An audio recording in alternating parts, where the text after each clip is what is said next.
Subscribe कीजिए हमारे YouTube channel को और बेल आइकन को दबाइए ताकि हमारी लेटेस्ट वीडियो सबसे पहले आपको मिलें। ये हम आज 2015 मॉडल यूनाइटेड 125 बाइक है, इसका रिव्यू करने जा रहे हैं और इसके जो मीटर है उस पर 125 के मुकाबले में इसकी जो है रनिंग, या लोग बोलते हैं यार मीटर पे सुई 120 या 100 नहीं मारती।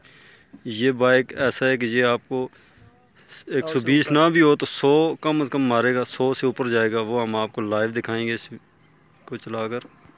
बहुत ही ज़्यादा पावरफुल बाइक है ये और चैलेंज के साथ भागने वाला बाइक।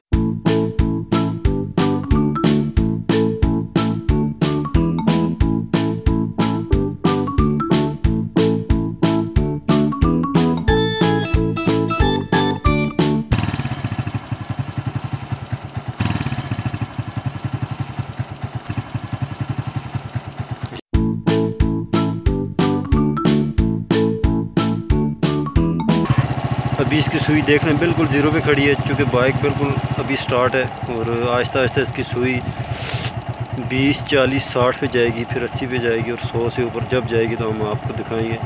चैलेंज शुदा बाइक है।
सब्सक्राइब कीजिए हमारे YouTube चैनल को और बेल आइकन को दबाइए ताकि हमारी लेटेस्ट वीडियो सबसे पहले आपको मिलें।